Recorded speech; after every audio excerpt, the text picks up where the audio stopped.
quelques points, Monsieur le maire. Premièrement, je veux mentionner, pour changer un peu de registre, que je souligne que le début des travaux au centre-ville va se faire. Je pense que c'est un point positif. Le Conseil l'a voté. Alors, je veux remercier les membres du Conseil qui ont appuyé cette résolution-là. Et c'est le signal que vraiment, ça commence pour vrai cette fois-là. Je ne veux pas rentrer dans le débat, à savoir si M. Quentin a retourné ses courriels ou des chicanes qu'il a faites. Moi, j'ai annoncé mon départ de la politique. Je veux dire, je ne ferai pas de politique avec ça. Mais je veux mentionner que sur le plan des idées et sur la structure dont Robert a amené le débat, je pense qu'il a fait une démonstration de façon impeccable de l'argument. Et on peut être d'accord ou pas, mais il a très bien exprimé son point de vue. Et c'est un dossier qui est réglé. On en a débattu. Et voilà. Donc, je pense qu'on passe maintenant à un autre débat. Je veux aussi réagir à un article qui a été paru dans le journal L'Écho, sous la plume d'une madame qui s'appelle Katina Diep. Et en première page de L'Écho du 10 avril, je pense, il y a un titre en haut qui dit « Vieux-Saint-Jean, un vrai ghetto ». Et on réfère à la page 9.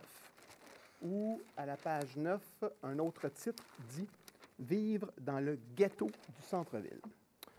Bon, moi, je pense que ce titre-là est un titre qui est inapproprié et qui ne reflète pas la réalité de la situation.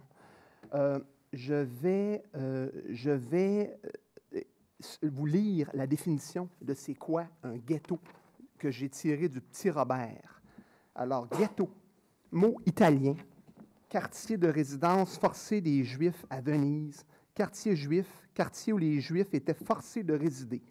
L'extermination du ghetto de Varsovie, ville que j'ai eu l'opportunité de visiter, entre autres sur l'histoire du ghetto. Je peux vous dire que ce n'est pas du tout la même chose. Lieu où une communauté vit séparée du reste de la population, les ghettos noirs des villes américaines, situation de ségrégation, prolétaires de tous les pays, sortez de vos ghettos.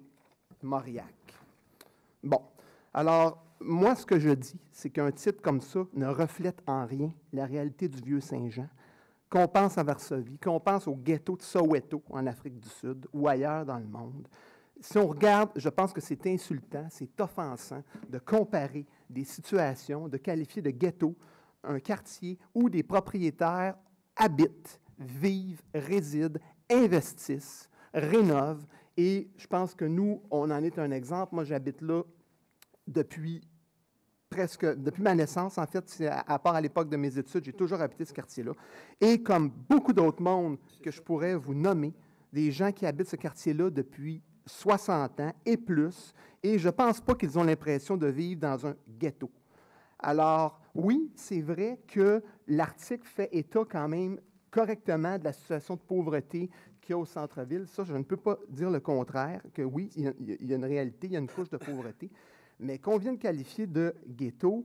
Et je pense qu'en plus, dans le premier paragraphe, la journaliste dit « La réputation du quartier le plus pauvre du Vieux-Saint-Jean, surnommé le Bronx, désole les intervenants sociaux. » Bien, peut-être que si on voulait que la réputation cesse de désoler les intervenants sociaux, il faudrait peut-être que les journalistes cessent de coiffer leurs articles de titres inappropriés. Alors ça, c'était mon troisième point.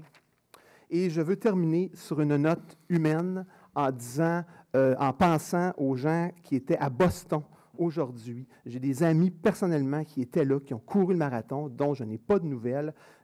M. Miclette, entre autres, qui est une figure connue de notre région, je sais qu'il était là. Il y a d'autres personnes aussi. Alors, mes pensées vont à ces gens-là, aux gens de la ville, aux coureurs, aux gens de leur famille qui les ont accompagnés. Je trouve ça triste, très déplorable ce qui est arrivé là. Et malgré les prises de bec qu'on peut avoir ici ce soir à l'occasion et des débats houleux, je pense ça se fait quand même dans un respect et sans violence. Et je pense que c'est comme ça que la démocratie doit se mettre en action. Alors, une pensée pour les gens qui ont vécu ces choses atroces-là aujourd'hui. Merci, M. le maire.